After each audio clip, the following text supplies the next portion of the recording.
السلام عليكم ورحمة الله وبركاته. أهلا بيكم معايا في فيديو جديد من فيديو النهاردة إن شاء الله هيكون بمناسبة عيد الأم. كل سنة وأمي وكل الأمهات بخير وسلام وصحة وعافية، يا رب يبارك في عمرهم كلهم.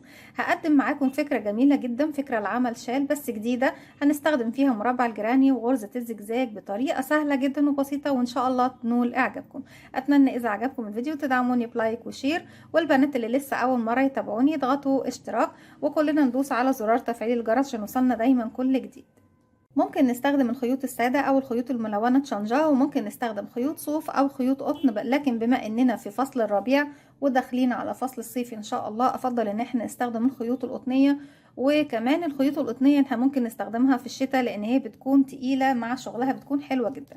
هنبتدي نشتغل. هشتغل معاكم النهاردة بخيط صوف متوسط السمك، لكن طبعا احنا عارفين إن أي نوع خيط هنشتغل بيه لازم نحدد حجم الإبرة المناسب ليه. فأنا النهاردة حجم الإبرة المناسب للخيط اللي معايا هيكون 3.5 ملم. بسم الله الرحمن الرحيم. في البداية عايزين نشوف بقى فكرة الشال بتتكون من ايه. فكرة الشال ان احنا بنبتدي نعمل مربعات الجيراني، واخر سطر بس بيكون بالاعمدة، وهنشوف مع بعض هنعمله مع بعض ازاي. انا شغلت قطعة لوحدي وهنشغل مع بعض كده ونشوف هنشبكهم مع بعض ازاي ونكمل الشال وندخل فيه كمان غرزة الزجزاج.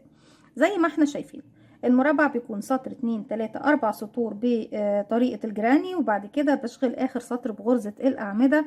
يعني لما باجي للزاوية، يعني كل عمود فوقيه عمود وكل فراغ كمان فوقيه عمود، ما عدا الزاوية بشتغل فيها عمودين، سلسلة واحدة بس عمودين، لغاية ما بوصل لنهاية الراوند وبقفل بمنزلق. طيب، عرض الشال بالكامل، ارتفاع الشال بيكون 80 سنتي، ودوت بنرتفعه بعد ما بنخلص عرض الشال. بنقدر نحدد العرض الخاص بالشال، هو بيكون 260 للشال. هو الشال النهاردة هنشغله شال مستطيل. فالمربع عندنا الواحد لما نيجي نقيسه هو 15 سنتي، بالنسبة طبعا للخيط اللي انا استخدمته وحجم الابرة.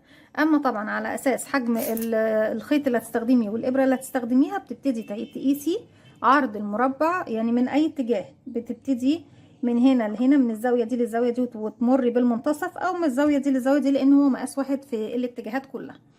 بنبتدي نقيس المربعات ونشوف على اساس المربعات بنقسم الرقم اللي طلع لي من المربع على، يعني نقسم عرض الشال على النسبة اللي طلعت لي من المربع، بيطلع لي عدد المربعات اللي هعملها للشال كله. بس في التقريب احنا بنعمل 17 مربع بالنسبة لعرض الشال. بتشغلي ال 17 مربع، بتشغلي اول مربع كامل وبعد كده بتبتدي تشبكي فيه كل المربعات ال 17. هنقول بسم الله الرحمن الرحيم. في البداية ببتدي اعمل دائرة سحرية، هجيب الخيط بسيب منه مسافة، وعلى 2 من الاصابع ببتدي الف الخيط بالشكل ده واعمل دائرة سحرية. بجيب الخيط عكس بعضه من الامام وارجع تاني الف للخلف، الف ايدي الناحية التانية. اتكون عندي حلقتين، بدخل تحت الحلقة الاولى واكون فوق الحلقة التانية، اسحبها من تحت الاولى والف ايدي الناحية التانية. هخرج الخيط من ايديا واحدة واحدة، واتأكد ان طرفين الخيط داخلين داخل الدائرة السحرية بيمروا من خلالها.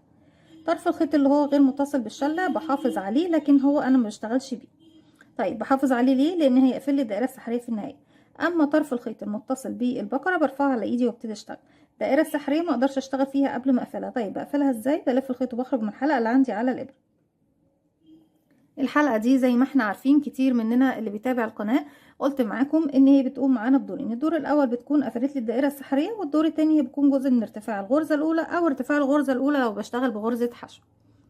هنشتغل بغرزة العمود، يعني بزود كمان سلسلتين على السلسلة اللي قفلت بيها، 1 2، لان هي ارتفاع غرزة العمود بلفة 3 سلاسل، يبقى كده معايا التلاتة 1 2 3، والاولى طبعا بتكون هي سلسلة التقفيل للدائرة السحرية. بشتغل كمان 2 عمود بلفة داخل الفراغ عشان اكمل المجموعة الاولى من المربع. ازاي بشتغل العمود؟ بيكون عندي على الابرة حلقة، بلف الخيط بيكونوا حلقتين، لفيت مرة واحدة لان ده عمود بلفة واحدة. بنزل بداخل الدائرة السحرية اهو، برفع الخيوط عندي على الابرة، الف الخيط واسحب واخرج. معايا على الابره 3 حلقات، هلف الخيط واخرج من حلقتين، بقوا معايا حلقتين بلف الخيط واخرج منه. كده ده تاني عمود، لان اول 3 سلاسل بعتبرهم هم عمود البدايه. 3،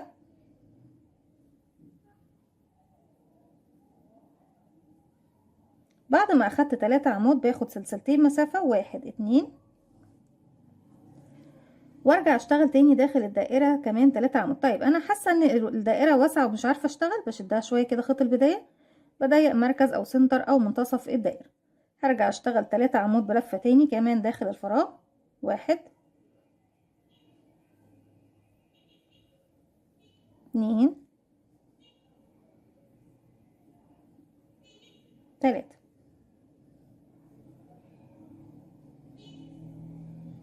سلسلتين. 1 2 3 عمود كمان، المجموعة رقم 3. في المربع بنكون 4 مجموعات. 1 2 3. سلسلتين. 1 2 وبكون المجموعة الرابعة والأخيرة. 3 عمود بلفة. 1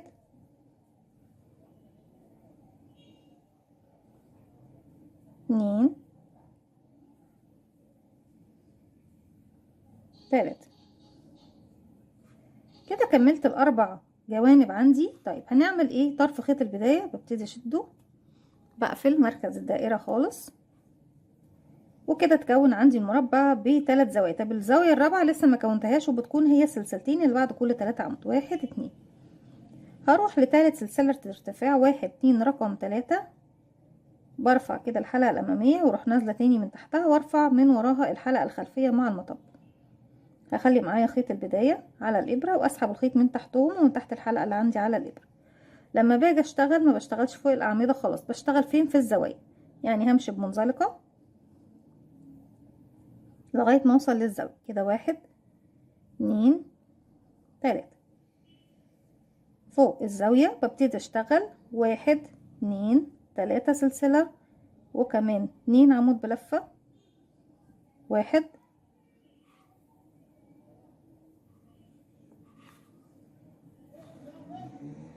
2. بكده بكون عملت نص الزاوية اللي هي بتكون 3 عمود بلفة، لان الزاوية كل زاوية مكونة من سلسلتين بيكون فيها 3 عمود 2 سلسلة 3 عمود بلفة في نفس الفراغ. 1 2 وهرجع تاني فوق السلسلتين اكون كمان 3 عمود بلفة، وبكده بتكون الزاوية بتاعتي اكتملت. 1 2 3. بعد ما خلصت الزاوية باخد سلسلة واحدة بس المسافة، وبسيب ال3 أعمدة اللي تحت وبروح للزاوية التانية اللي فيها سلسلتين وابتدي اشتغل فيها زاوية جديدة زي دي بالظبط. 3 عمود 2 سلسلة 3 عمود فوق السلسلتين اللي تحت. 1 2 3. 2 سلسلة 1 2 كمان في نفس الفراغ. 1 2 3. بعد ما خلصت الزاوية، وكل الزوايا بتكون بنفس الطريقة، بعد كل زاوية باخد سلسلة، وفي السطور اللي فوق بعد كل فراغ باخد سلسلة. طيب دلوقتي هنسيب ال3 عمود ونروح للزاوية دي نشتغل فيها 3 عمود 2 سلسلة 3 عمود بعديهم سلسلة فوق ال3 عمود، وبكرر في نفس الزاوية اللي بعدهم رقم 4 والأخيرة 3 عمود 2 سلسلة 3 عمود سلسلة. هكمل وارجع لكم نكمل مع بعض. في نهاية الراوند بعد ما خلصت الزاوية الأخيرة أخدت سلسلة، وفي تالت سلسلة ارتفاع اشتغلناها اللي هي في أول عمود طبعا بنعتبره، بدخل وبقفل بغرزة منزلقة. خيط البداية أنا فضلت طبعا جايباه معايا في ظهر الشغل لغاية ما خفيته زي ما احنا شايفين. طيب السطر رقم 3 هو بنفس الطريقة، بمشي بمنزلقة لغاية ما بوصل للزاوية. فوق كل زاوية بشتغل زاوية زيها، أما الفراغ اللي هو ما بين الزوايا بيكون فيه 3 عمود بس. طيب هنا في السطر الأول كان عندي 4 مجموعات و4 زوايا صح، لكن هما في النهاية احنا بنحسب الزوايا بس اللي بنشتغل فيها، فبيكون عندي 4 زوايا 1 2 3 4. السطر اللي بعده بيكون عندي ال4 زوايا 1 2 3 4، وما بين كل زاويتين هنلاقي عندنا فراغ. الفراغ اللي هو كان بيكون تحت السلسلة، والسلسلة دي بناخدها مخصوص علشان خاطر ندي الفراغ ده. وحتى لو ما خدتيش السلسلة، بس النهاردة الباترون اللي احنا شغالين فيه بيكون فيه سلسلة، حتى لو ما خدناش السلسلة هنبص نلاقي ما بين الزاوية دي والزاوية دي بيكون عندي فراغ، المكان اللي هو بيكون فوق ال3 عمود بلفة لتحت. يبقى احنا عندنا هنا كام فراغ فوق؟ تحت كانوا 4، فوق بقوا 8. ال8 دول جم منين؟ جم ان انا عندي بعد كل زاوية، يعني ما بين كل زاويتين في فراغ في النص كده. الزاوية اللي فوق السلسلتين بشتغل فيها زاوية زيها بالظبط. يعني بشتغل 3 عمود سلسلتين، 3 عمود بلفة فوق السلسلتين. اما السلسلة الواحدة بس بشتغل فيها فراغ عادي، يعني بشتغل فيها 3 عمود بلفة وبعدهم سلسلة بس. هنا بنعدي لغاية ما بنوصل للزاوية، وبيكون بداية شغل زاوية فوق سلسلتين يعني زاوية. طيب الزاوية بنشتغل فيها ايه بنات؟ بنشتغل فيها 3 عمود 2 سلسلة 3 عمود 1 2 3، وبكمل بقية الأعمدة كده 2، لأن اعتبرت الثلاث سلاسل أول عمود 3 سلسلتين 1 2، وسلسلتين دول فوق بيكون فيهم زاوية زيها بالظبط، مكونة من 3 عمود 2 سلسلة 3 عمود 1 2 3 في نفس الفراغ. بعد ما خلصت الزاوية او كده خلصت فراغ، بعد كل فراغ باخد سلسلة مسافة.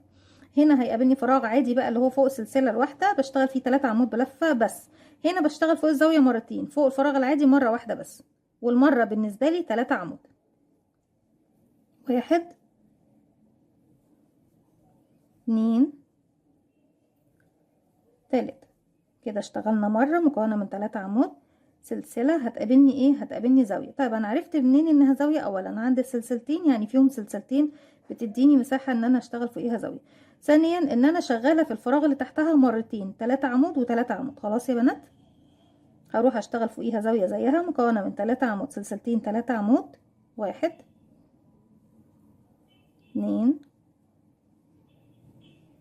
3 1 2 تاني في نفس الفراغ 1 2 3 سلسلة واحدة، وبروح للفراغ ده الفراغ العادي بشتغل فوقيه 3 عمود بلفة بس. طيب تعالوا للزاوية دي والزاوية دي. اتكون عندي بقى في الراوند ده كام فراغ ما بين الزاوية دي والزاوية دي؟ اتكون عندي 2 فراغ، تحت كان 1 هنا بقى 2. طيب لما نيجي نشتغل السطر اللي جاي بنشتغل فوق الزاوية زاوية زيها 3 عمود 2 سلسلة 3 عمود فوق السلسلتين، باخد بعديهم سلسلة وبروح فوق الفراغ العادي 3 عمود سلسلة، فوق الفراغ العادي 3 عمود سلسلة، روح للزاوية بشغل زاوية زيها بالظبط. هكمل الراوند ده والراوند اللي بعده بنفس الطريقة اللي شرحناها مع بعض، وارجع لكم نكمل السطر الأخير مع بعض. رجعت لكم تاني في نهاية السطر رقم 4 كده 1 2 3 4. بعد ما أخدت سلسلة بروح 1 2 رقم 3 سلسلة رقم 3 من سلاسل ارتفاع 3 لأول عمود، بقفل بغرزة منزلق. طيب انا مش محتاجه امشي دلوقتي لغايه الزاويه.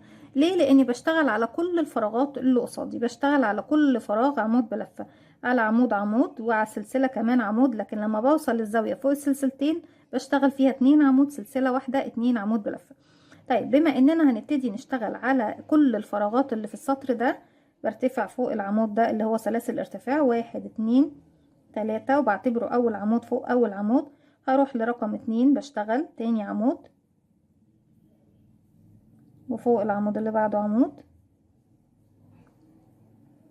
كده هنوصل للزاوية الأولى اللي فيها سلسلتين، هشتغل فيها 2 عمود داخل السلسلتين 1 2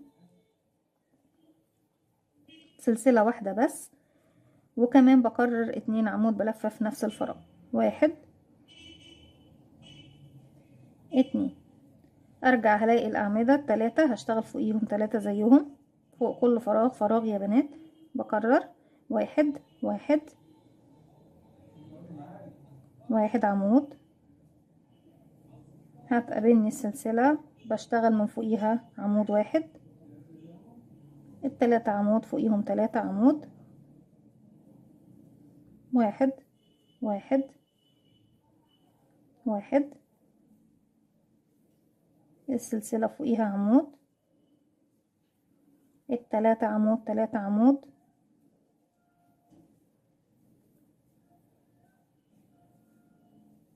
السلسلة فوقيها عمود ال3 عمود 3 عمود 1 1 1 السلسلتين فوقيهم 2 عمود سلسلة 2 عمود بلفة 1 2 سلسلة كمان في نفس الفراغ 1 2. وبكمل المربع كله بنفس الطريقة، اني بشغل فوق كل فراغ فراغ زيه عمود زيه، وفوق السلسلتين بس اللي في الزاوية بشتغل 2 عمود سلسلة، 2 عمود بلفة. هكمل وارجع لكم نكمل مع بعض. رجعت لكم تاني لما وصلت للزاوية رقم 3 هنا اهي. بنبتدي في الزاوية دي نشبك المربع المقابل، لاني بشبك كل مربعات في بعضها من زاويتين، زاوية من هنا وزاوية من هنا. هشتغل داخل السلسلتين 2 عمود، 1 2، وبعد كده باخد سلسلة وهجيب انا رافعه كده الخيط زي ما احنا شايفين فوق بالشكل ده. المربع عندي هنا ده وشه، والمربع التاني وش الناحيه التانية، والظهرين ملاصقين لبعض. بنزل من تحت بالشكل ده هنا، اسحب الخيط واخرج منه، ومن الحلقه اللي عندي على الابره بالشكل ده اهو. بعد كده هكمل 2 عمود، 1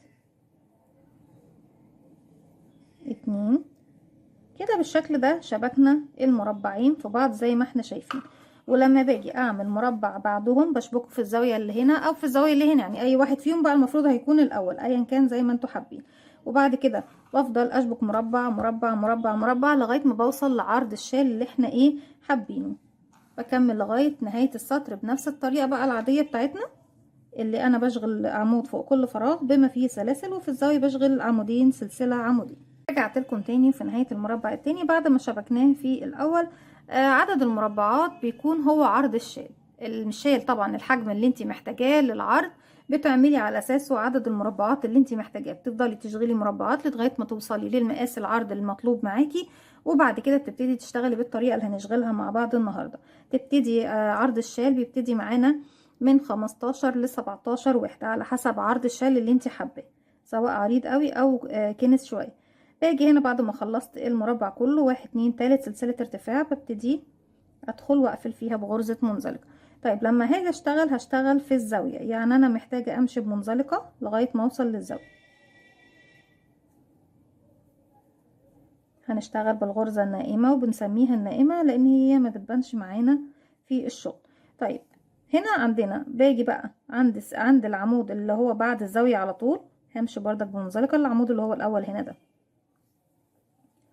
وابتدي ارتفع فوقيه 4 سلسلة بمثابة عمود ب2 لفة، 1 2 3 4. هسيب العمود اللي بعده واروح للي بعده. ابتدي اشتغل ايه يا بنات؟ هشتغل عمود بلفة 1 بالشكل ده، كأني اخدت شكل الهرم او رقم ال8. بعد العمود هاخد سلسلة وهسيب تحتها فراغ واروح اشتغل عمود سلسلة، نسيب تحتها فراغ ونروح نشتغل عمود سلسلة، هسيب فراغ واروح اشتغل عمود سلسلة، نسيب فراغ تحت السلسلة وعمود في الفراغ اللي بعده، سلسلة، نسيب فراغ ونروح نشتغل عمود سلسلة، بسيب تحتها فراغ وعمود في الفراغ اللي بعده، سلسلة، بسيب تحتها فراغ وعمود سلسلة، بسيب تحتها فراغ وبروح اشتغل عمود، وهو اخر عمود عندي في المجموعة دي يعني الخط دوت. طيب هنا هتقابلني السلسلة اللي فيها الزاوية، قبلها باخد سلسلة وبروح اشتغل داخل الزاوية دي اللي فوق السلسلة عمود سلسلة عمود سلسلة عمود، يعني 3 عمود في نفس الفراغ، وما بين كل عمود وعمود سلسلة. 1 عمود سلسلة، كمان في نفس الفراغ 1 عمود سلسلة، كمان في نفس الفراغ 1 عمود. خلصت الزاوية معايا، باخد سلسلة بسيب تحتها عمود واروح للي بعده اشتغل عمود، يعني بسيب تحتها فراغ وبشتغل بعدها سلسلة، بسيب فراغ واروح اشتغل عمود الفراغ اللي بعده، وهكذا.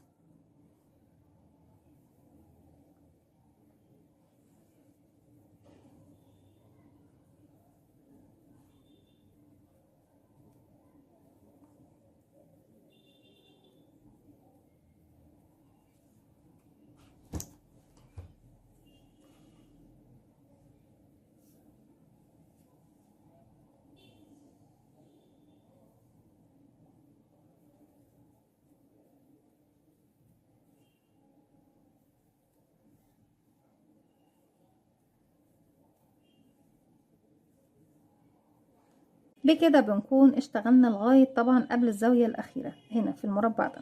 طيب هنا أنا وصلت لغاية ما اشتغلت في العمود دوت عمود وبعديه سلسلة، بسيب تحتها عمود، يعني بسيب الفراغ ده. هيقابلني العمودين اللي كانوا في الزاوية اللي تحت في الأول، هروح أشتغل على أول عمود منهم عمود بس لغاية نصه، يعني آخر حلقة أخليها معايا على الإبرة مش هخرج بيها. هلف الخيط، هسيب الفراغ ده طبعا واروح للفراغ اللي هو العمود الأول من الزاوية اللي تحت، اسحب الخيط واخرج معايا على الابره 3 حلقات. هلف الخيط واخرج من حلقتين، الحلقه الاخيره مش هلف الخيط واخرج منها مع الحلقه الاساسيه، هسيبها دلوقتي معايا على الابره. طيب العمود اللي بعده هتجاهله مش هشتغل فيه. شايفين المكان اللي بيجمع لي ما بين الزاويه دي والزاويه دي؟ هروح اشتغل فيه عمود بردك بس لغايه نصه. بلف الخيط، بدخل في الفراغ ده اللي في المنتصف اللي بيجمع الزاويتين مع بعض، هسحب الخيط وهخرج. هلف الخيط واخرج من حلقتين بس واخلي الحلقه الاخيره. هرجع الف الخيط وهتجاهل العمود اللي جاي واروح للعمود اللي بعده اللي هو تاني واحد من الزاوية اللي تحت زي ما احنا شايفين. اسحب الخيط واخرج، الف الخيط واخرج من حلقتين واخلي الحلقة الاخيرة. كده بقى معايا الحلقة الاساسية والثلاث حلقات بتوع الثلاثة عمود اللي اشتغلناهم في الجزء اللي هو ايه بيجمع الزاويتين مع بعض. هلف الخيط واخرج من كل الحلقات الاربعة اللي عندي على الابرة بالشكل ده زي ما احنا شايفين. احنا جمعنا ايه الجزئية دي مع بعض. يعني في المكان اللي هو مرتفع ده بشتغل تزايد، في المكان المنخفض بشتغل تناقص. هنا شغلت عمود سلسلة عمود سلسلة عمود، يعني 3 عمود فوق السلسلة اللي هنا. اما هنا جمعت اول عمود من الزاوية تحت والمنتصف واخر عمود من الزاوية اللي ايه في المربع اللي بعدهم مع بعض. هرجع تاني سلسلة واسيب تحتها فراغ اللي هو طبعا زي ما احنا شايفين العمود اللي بعدهم، واروح اشتغل عمود لغاية ما بوصل الى نهاية الراوند. طبعا احنا بنمشي سلسلة عمود سلسلة عمود سلسلة عمود لغاية ما بوصل للسلسلة اللي في الزاوية، بشتغل فيها بالظبط زي ما اشتغلت هنا. بشتغل عمود سلسلة عمود سلسلة عمود وارجع اشتغل سلسلة عمود سلسلة عمود سلسلة عمود لغاية ما بوصل الى النهاية. بشتغل في الفراغات دي الاخيرة، هكمل لغاية ما اوصل الجزء ده وارجع لكم نكمل مع بعض.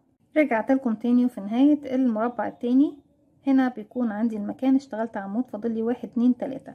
هاخد سلسلة هسيب تحتها فراغ واروح للفراغ دوت اشتغل عمود بس لغاية نصه، اسحب الخيط واخرج، الف الخيط واخرج من حلقتين واخلي الحلقة الاخيرة معايا على الابرة. هرجع الف الخيط 1 2. هروح يعني ممكن اشتغل في العمود الاخير وممكن اشتغل في الزاوية نفسها اللي فيها السلسلة. تعالوا نشتغل فوق السلسلة عشان نختم الراوند دوت ويكون ختام السطر ايه الاول. انا دخلت لفيت الخيط وخرجت بس ايه مش هلف الخيط مرة واحدة بس، هلف الخيط 1 2 لاني عايزة اشتغل عمود بلفتين. هدخل اسحب الخيط واخرج معايا على الابره كام، هنلف الخيط ونخرج من حلقتين، ارجع الف الخيط واخرج من حلقتين، يعني مرتين بلف الخيط واخرج من حلقتين لغايه ما بوصل للحلقه الاخيره. كده معايا الحلقه الاساسيه، حلقه العمود بلفه الاخيره، حلقه العمود باتنين لفه الاخيره، بلف الخيط واخرج من الثلاث حلقات مع بعض. كده وصلت للشكل الهرمي او شكل التمانية بالظبط زي ما كنت اشتغلت ايه بدايه الراوند هنا زي ما احنا شايفين. كده بكون وصلت لنهاية السطر الاول في الاتجاه ده. احنا قلنا ان احنا هنشتغل الاتجاه اللي فوق الاول او اللي تحت ايا كان اللي المكان اللي انت واقفة عندك الخيط فيه. هنا هنعتبر ده فوق كده، المكان ده بشتغل فيه لغاية ما بوصل لعرض الشال اللي انا حباه. الارتفاع طبعا اللي انا حباه ممكن تشتغلي 80 سنتي اكتر اقل زي ما انت حابة بترتفعي. بيكون هنا نص الطول بتاع الشال، وكمان بتضيفي عدد ال 15 سنتي اللي موجودين هنا وترجعي تضيفي بقية النص التاني من الشال زي ما انت حابة. يعني الطول بتقسميه على 3 اجزاء، دول بتشوفي المربع بتاعك كام سنتي بتخصميهم من ارتفاع الشال اللي انت حباه، وبعد كده بقية ارتفاع الشال بتقسميه على النصين، نص هنا ونص هنا. طيب السطر رقم 2 برتفع سلسلتين بس، بسم الله، 1 2، وهلف شغل الناحية التانية لاني ببتدي اشتغل بقى رايح جاي رايح جاي رايح جاي بنفس الطريقة لمسافة ارتفاعك للشال كله. احنا عندنا هنا اهو، انا عايزة مكان السلسلة دي، مكان السلسلة دي انا مش هشتغل فيه، هروح بعد سلسلتين اللي ارتفعتهم هروح في الفراغ اللي فوق العمود هنا واشتغل عمود بلفة زي، يبقى كأني بردك عملت ايه شكل التمانية اللي احنا شايفينه تحت. ارجع اخد سلسلة فوق السلسلة، احنا خلاص بنبتدي نشتغل فوق العمود عمود وفوق السلسلة سلسلة، تبتدي توضح بقى الرؤية معانا. هسيب السلسلة واروح فوق العمود اشتغل عمود، عفوا انت مش عايز تشتغل ليه، سلسلة بسيب تحتها سلسلة وبروح فوق العمود اشتغل عمود، سلسلة بسيب سلسلة واشتغل فوق العمود عمود، سلسلة بنسيب سلسلة واشتغل عمود، سلسلة، بنسيب سلسلة واشتغل عمود، وهكذا سلسلة بسيب تحتها فراغ واروح اشتغل عمود، دي تحتها اهو سلسلة عمود عفوا، سلسلة بسيب سلسلة واشتغل عمود. طيب هنا وصلنا للزاوية اللي هي قمة المكان اللي كنت بعمل فيه التزايد. انا عندي طبعا السلسلة دي هاخد فوقيها سلسلة واروح بقى اشتغل. انا عندي الثلاث اعمدة، فاكرين اللي كنا بناخد في الزاوية عمود سلسلة عمود سلسلة عمود، اللي كانوا 3 مع بعض، بس ايه كل واحد فيهم بعد منه سلسلة. هروح اشتغل على العمود الاول اللي هو بعد السلسلة عمود، وبعد كده سلسلة. العمود اللي في المنتصف بقى هو اللي بعتبره الزاوية بتاعتي، يعني بروح اشتغل فوقيه عمود وسلسلة، وفي نفس الفراغ هو عمود وسلسلة، وكمان مرة في نفس الفراغ عمود. يعني اشتغلت 3 مرات في العمود اللي هو الاوسط اللي في المنتصف. ارجع اخد سلسلة فوق السلسلة دي وبروح للعمود اشتغل عمود، سلسلة بسيب تحتها سلسلة وبروح اشتغل عمود، سلسلة فوق السلسلة وبروح اشتغل فوق العمود عمود، لغاية ما بوصل للمكان اللي بنجمع فيه الاعمدة مع بعض. رجعت لكم تاني، وده المكان اللي بنضم فيه الثلاث اعمدة اللي في المنتصف مع بعض، العمود ده والعمود اللي بيضم لي 3 عمود مع بعض تحت، والعمود اللي بعده. السلسلتين اللي في النص بتجاهلهم، ماليش علاقة بيهم.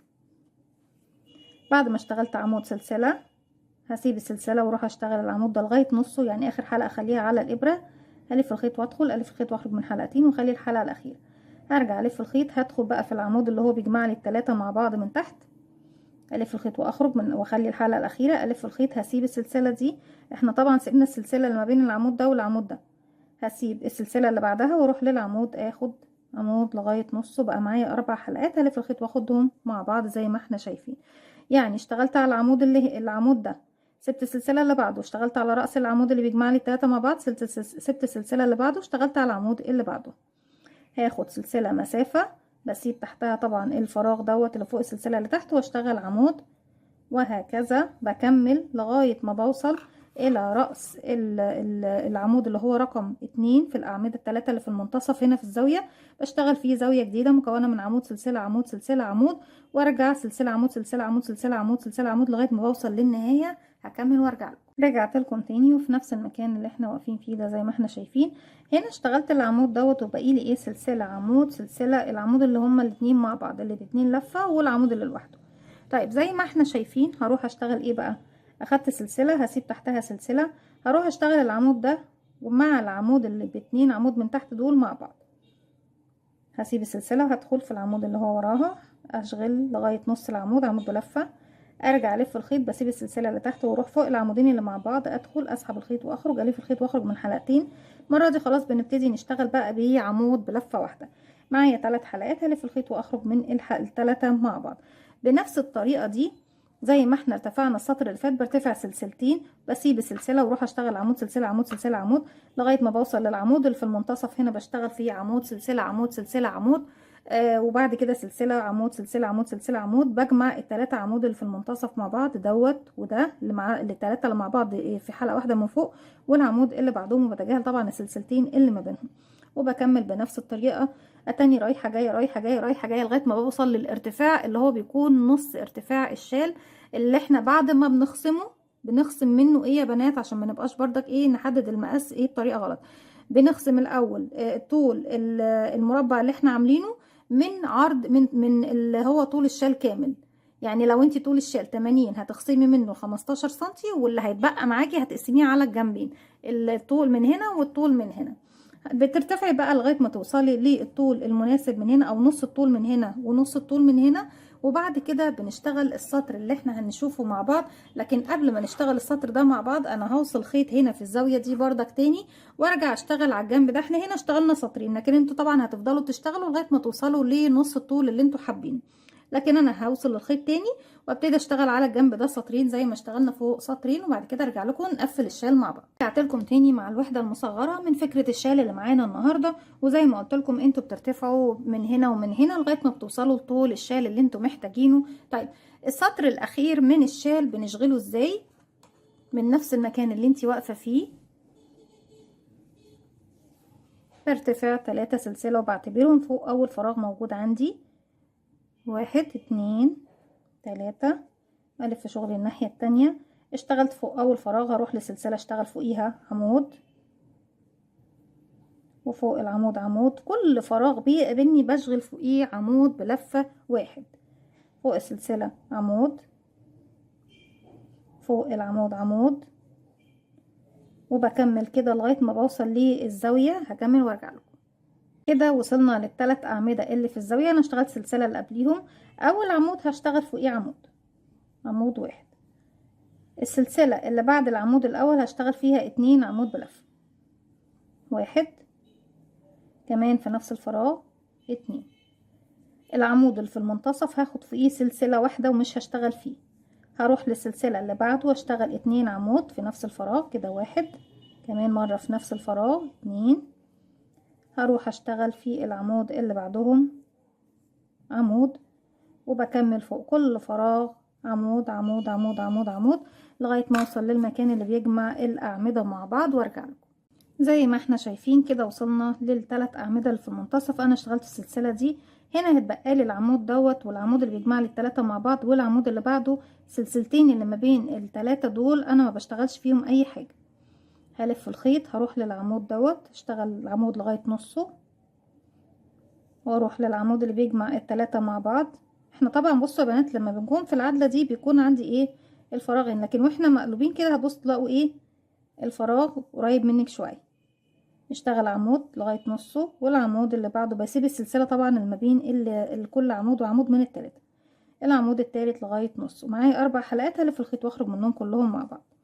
هرجع اشتغل في السلسلة عمود وفي العمود عمود لغاية طبعا ما بوصل الى قمة الزاوية بشتغل فيها زي ما اشتغلنا هنا، وبعد كده بكمل عمود عمود عمود عمود عمود لغاية ما بوصل للمكان دوت. هكمل وارجع لكم نكمل الجزء ده مع بعض، وبعد كده ابدأ اشتغل في الجهة الاخرى.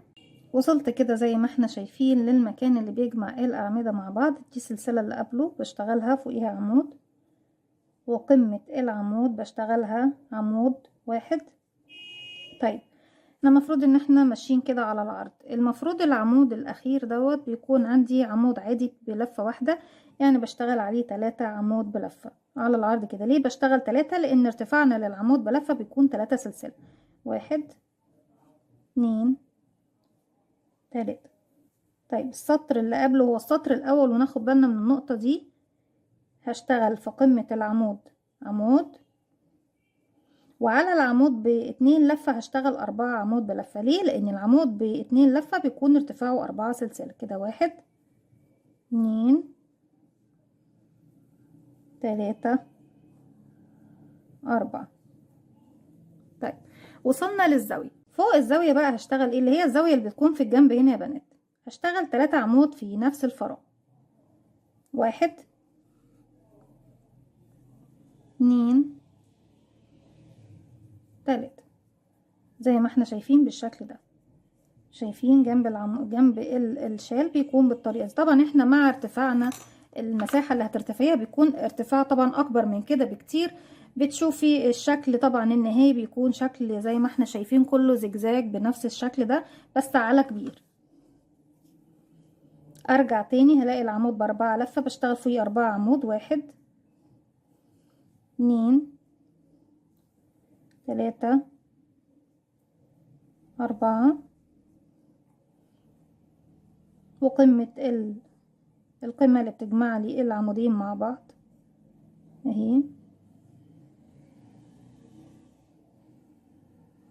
المكان ده بشتغل عمود. هنا هيقابلني العمود السلسلتين بشتغل فوقيها عمودين، سلسلتين الارتفاع اللي فوق 2، يعني كل فراغ يقابلني بشتغل فوقيه فراغ. هنا قمة العمود بشتغل عمود، وخلاص وصلنا للمكان اللي احنا فيه بنشتغل طبيعي. فوق كل فراغ بيقابلني بشتغل عمود بلفة واحد، وزي ما عملت في الجهة دي في الزاوية اللي فوق وفي الزاوية اللي تحت بكرر هو بنفس الطريقة هنا، وفي الجنب هنا برضك بكرر نفس اللي عملته في الجانب دوت.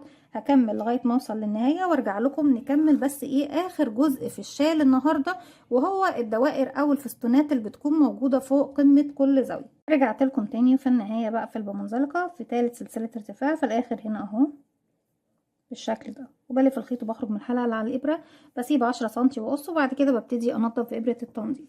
طيب كده بنعتبر الشال نفسه خلاص خلص. طيب الدوائر اللي بتكون في قمة كل مربع، من الناحية دي واحدة ومن الناحية دي واحدة، وبرضك المربع التاني هنبص نلاقي هنا واحدة وهنا واحدة وهكذا. الدوائر دي بتكون كل دايرة بتكونيها لوحدها. جبت لكم خيط مختلف عشان بس نشوف ايه هنعملها مع بعض ازاي. عندي هنا مكان السلسلة اللي احنا كنا اخدناه تحت، باجي للعمود اللي قبلها بدخل وببتدي اسحب الخيط، الفه حلقة على الهوا واقفله عقدة بداية. هسحب الحلقة دي من تحت العمود بالشكل دوت، هبتدي ارتفع 1 2 سلسلة وبعدهم 4 سلسلة، 1 2 3 4.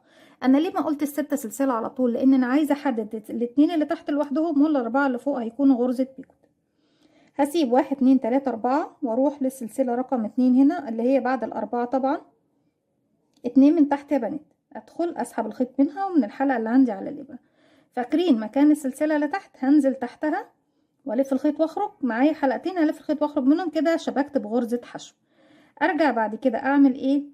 باخد سلسلتين 1 2 وهروح للعمود اللي بعدها وهعمل غرزة منزلقة، وهمشي كمان بمنزلقة 1 ومنزلقة كمان 2، وفي المكان دوت هبتدي الف الخيط على الابرة والف شغل الناحية التانية.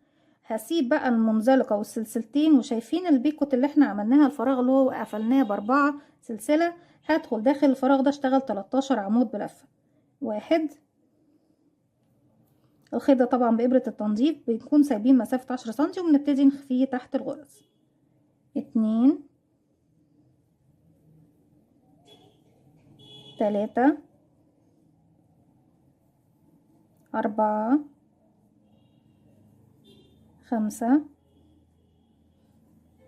6 7 8 9 10 11 12 13. زي ما احنا شايفين الفراغ ده هسيبه، وهسيب 1 وتاني 1 بعد منه هدخل هقفل فيه بغرزة منزلقة. كده بيكون عندي الدائرة دي خلاص اتعملت. همشي كمان بمنزلقة 1 1 وابتدي الف الخيط واخرج من الحلقة دي، وبعدين كده بسيب 10 سنتي واقص الخيط. طيب لو جينا احنا بقى دلوقتي قلبنا ده وش كده الشغل، نسيبنا من كل الخيوط الزيادة، ده بيكون شكل الدائرة اللي بتكون الفستونات او الشراشيب اللي بتعتبر في فكرة الشال النهاردة. ممكن ان احنا نستبدل ان احنا بنعملها ونقص الخيط ونوصل وبنعمل كل كرة لوحدها بخطوة تانية، بس دي حاجة خاصة بيا انا مش موجودة في الباترون. ان انا في السطر الاخير اللي بشغله بدل ما اعمل السلسلة دي باخد يعني باخد 4 سلسلة وكمان سلسلة، يعني باخد كمان باخد 5 سلسلة، وبعد كده بسيب 4 سلاسل واجي في السلسلة اللي هي الأولى عندهم وأقفل بمنزلقة كأني بعمل غرزة بيكوت بالظبط، وارجع بعد ما عملت البيكوت أروح شغالة بقية الأعمدة. ولما باجي بقى في السطر اللي فوق بشتغل مثلا كل السطر عندي بغرز الحشو، السطر طبعا ده بيكون إضافي مني، وبعد كده بسيب 1 2 يعني بشتغل لغاية هنا مثلا، وبعد ما اشتغل هنا هروح شغاله ب 13 عمود، وبعد ما اخلص ال 13 عمود هسيب فراغين واجي في الفراغ اللي بعده وابتدي اشتغل حشو حشو حشو حشو حشو لغايه ما بوصل للفراغ طبعا اللي هو قبل بصوا قبل السلسله بفراغين، بسيب فراغين وهكذا. دي فكره خاصه بيا، لكن بالنسبه لفكره الشال هي بتكون بالطريقه دي، والفستونات دي او الدوائر دي بتتعمل كل واحده فيهم لوحدها. بكده نكون وصلنا لنهاية الشال النهاردة وفكرتنا النهاردة. أتمنى ان الفكرة تنول اعجابكم، وكل سنة وامي وكل الامهات يا رب بخير وعافية وصحة وهنا، ويا رب يبارك فيهم كلهم وفيكم كمان. كل سنة وانتم طيبين. اتمنى ان فكرة الفيديو تنول اعجابكم. ما تنسوش اذا عجبكم الفيديو تدعموني بلايك وشير وسبسكرايب، واستنوني في فيديو جديد من وي. وما تنسوش تعملوا كمان تدوسوا على زرار الجرس عشان يوصلكم دايما كل جديد. السلام عليكم ورحمة الله وبركاته.